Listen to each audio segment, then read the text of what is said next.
Hey, good morning. Welcome to the 5 a.m. Mester Scrum Show. I hope you're doing well today. It is We Team Wednesday. I think I got my dates, my days of the week figured out. It is Wednesday. Yesterday, I thought it was Wednesday yesterday for a little bit. Then I realized no, it's Tuesday, and I got an extra day, and I was so excited.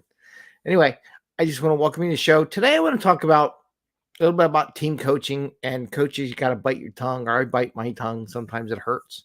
I mean, it actually physically hurts mentally, and holding back your ego, and how to work with those team dynamics when you're coaching a team, especially if you have some points that are, I want to say, wrong, right, or pointed, or disrespectful. And how do you deal with that? So I want to talk a little bit about that, some thoughts on that, and my own examples of my own, because I want to bring some of my own stuff, my experiences, and we all mess up sometimes. It's okay. It's okay if you mess. We'll talk about forgive oneself, because that was one of the things. Forgive your teammates, and part of the team norms that I was suggesting as a recommended team norm. I would say forgive yourself as well when you do make mistakes, and there's always time to make up for it and to adjust for it. Anyway, 5 a.m. Mester Scrum Show. I am Greg Mester, Scrum Master and Agile Coach. And here we talk about Scrum and Agile in a very practical and tactical way, so you bring more value to your customers, not work crazy hours, bring that value and have a little fun along the way. And speaking of fun, I wanted to say why I got my new, I've been talking about for so long. I'm so happy I finally put the shelves up, or the extra shelf, the second level shelf. You can see I study, right? I got all these books that I read. These are all my Agile books right here. On the lower level, the Agile books I have, and there's a couple. I had to look around, see if there's any more stashed around. And then the top ones are more business-oriented thought books that I've been reading lately. But there's fun stuff on there too. So I got my trains over here, some trains up there. That's for the future museum that I'm trying to build up. And one day that'll happen, and I'll invite everyone to it. What it is, maybe I'll give everyone a discount free ticket when we get the museum going. Anyway, enough of that. So let's get into the whole coaching thing, right? So the other day, two things occurred, and I wanted to share that with you, and some good things I messed up with, and some good things I didn't mess up with yet that I know of. So I was in a coaching group, two different events. One event was somebody wanted to make a point how important budgets were in Agile and Scrum. Even though I had to check my ego. See, my thing is I don't believe budgeting is that important in Scrum and Agile, to be honest with you. Its priorities is more important. How do you set up those priorities? What do you want to work on? Because typically you have a team that is a fixed budget. Anyhow, you already paid for it. The team's paid for. Unless you have cost reimbursement, that's a different story. But in the end, it's still a fixed cost. You want 10 people, you pay for 10 people. You want 5 people, you pay for 5 people. There's really no budget associated with that. You can say a budget, what percentage of that is 5 people or 10 people's time do you want to spend on a project? But typically the people are already paid for, unless it's cost of reimbursement. So anyway, it was brought up, we got to really have a budget and all this kind of stuff. And I told him that I said in the meeting, and I saw the look in the face, and I'm like, oh. I said, well, budgets really aren't that important in an Agile framework. I said, what's really important is prioritization, the ability you have a budget, pays for everything. And the person was a little caught off, and I realized that I kind of stepped on some toes in the process of bringing that update, or the knowledge increase to the process. And the problem was I did it in a team environment with other people in the room. So I think the person felt a little bit, showed off, or like you have to be very careful nowadays, right? People are very sensitive. And as a team coach, you have to be sensitive. I probably messed up. I may have, I got to forgive myself. You make mistakes. You're human, right? Sometimes when they harp on something, you're like, look, you got to stop. At some point, it's like you got to bring it down. There's other techniques I could use, and I got to work on myself for how I might address that. So next time I get somewhere someone's saying something maybe incorrect, it's like maybe we should discuss that a little bit, right? So rather than correction at that point of correction and letting my ego take over, it would have been better to say, okay, that's a good point. Let's talk about budgeting in agile teams a little bit. And then you bring it down into let's have a discussion on how that works.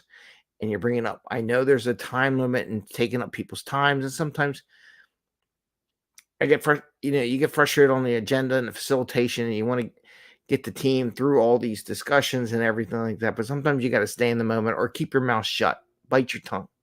So what I should have done was I should have expressed, because we didn't have the time. So there's two ways.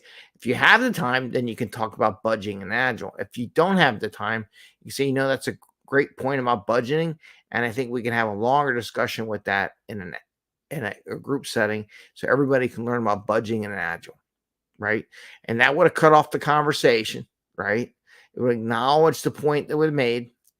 It wouldn't be me correcting that point or making my opinion known as a coach on budgeting and where we're at, because we have a fixed team. So I made a mistake, but I got to forgive myself. But you got to be careful on biting your tongue on what you want to say. And you got to think about it for a while. How do I want to engage with this conversation, even though the conversation is going in a correct direction? So that's one example. So there's an example how to handle that. You need to bite your tongue for a second. Okay, it's going in the wrong direction. And you need to practice these scenarios in your brain.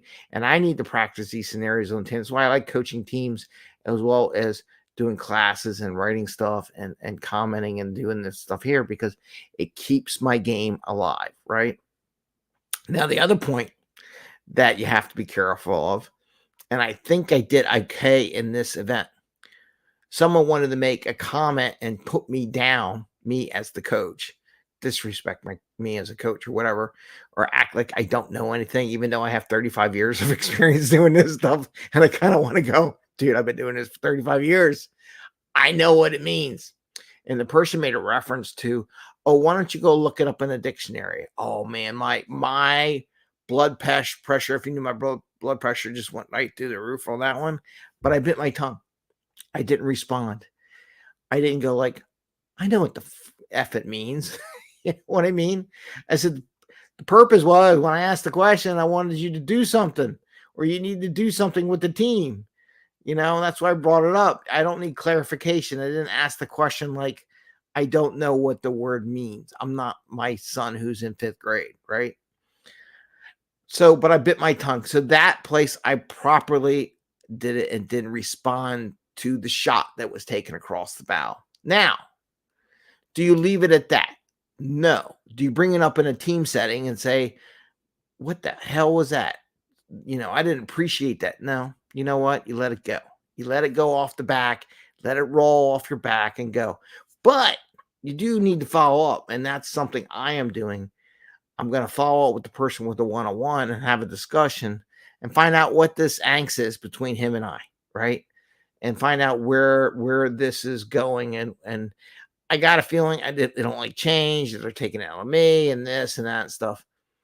So no, I don't really care. To be honest with you, I don't care about what you do. That's me. I'm just, it's like, if you, I'm not here to prop you up or take you down or anything like that, or put a threat into you. But I do want to have a cordial discussion. Like yesterday, when I said something about treating your teammates as your customer, I want that attitude to go through the whole team, but I need to follow it with a one-on-one. So it's good I bit my tongue, but now as a coach, I do need to follow up, because my job is not to let it keep going. And I don't want to correct the person in the team environment, because that would be bad.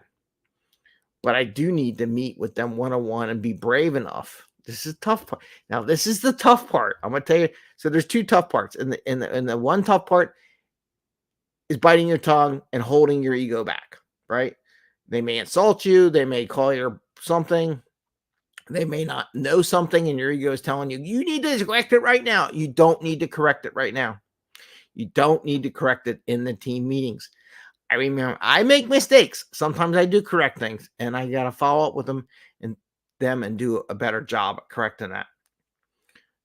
Whether it be educational information, talk about that part that I wanted to do that I should have done, or in this case, biting my tongue and let the shot go and not worry about. But I do need to follow up on a one-on-one and make sure they understand that I didn't appreciate the comment and kind of talk about what's driving this anger, these shots, and explain why I asked the question and how I did it, or have them have a conversation about it. Now, if they don't want to have the conversation and they refuse to have the coaching session, then that's another story. Then you can go into the whole, they do it again and they have this angst and they don't want to sit and do a one-on-one and have a conversation with you, or try that a few times. Try it a few times. Don't just do it once. Do it multiple times. Say, I really like to have a conversation about discussion that happened yesterday in whatever session you were in, whatever team group you were in, and really talk and give some specifics. Don't be general. Don't beat around the bush. I'd like to talk about it and see what's driving that, right? There's ways to write it. Write it down. Don't send it right away. Write it down. Sleep on it. Come back. Read what you want to write and why you want to have the discussion before you send it off in an email. So it's bite your tongue. Hold your time. Do not say anything. Don't correct. Find a better way to find an opportunity, suggest an opportunity, a point where you can talk about the issue and more, especially when you're tight on time, because we always have these tight meeting times, that you want to come back and have a group discussion on something. Like say it was budgeting, right? So I would say, that's a great point. Maybe we should have a conversation on budgeting. I'll set up a time. We'll meet as a group and we'll talk about agile budgeting and how it works. But that's something that interests everyone. They can join if they want. They don't have to, whatever you want to do. So, and then you have to be really careful, because now you're going to teach it and you can have a discussion. How you can have the discussion without correcting people in a group session. Then they can repeat the process again. So I wanted to share that with you because we do make mistakes as agile coaches. I make mistakes as agile coaches. Some days are good, some days are bad. Everything, you're better off biting your tongue if you're on the border. Hold your ego. Don't say it. Even though, like my case, you have been doing this for 35 years, pretty much done every job in this organization, that there has been there in every shape, form. Maybe I'm not up to date on the most modern techniques, but I've seen enough, done enough, worked enough teams that I have a good feeling of it. But I got to hold my ego back. You can't go saying how authoritative you are in the group, right? There's ways to do it. So bite your tongue, coaches. Do not say stuff in public. Do not try to correct during the session. My offer is say, that's a great point, and maybe we should do a follow-up session and talk about X and this and a thing, and maybe we can write something up.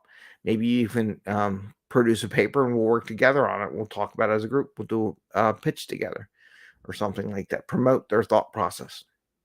So, and then again, if they take a shot at you and belittling you, bite your tongue.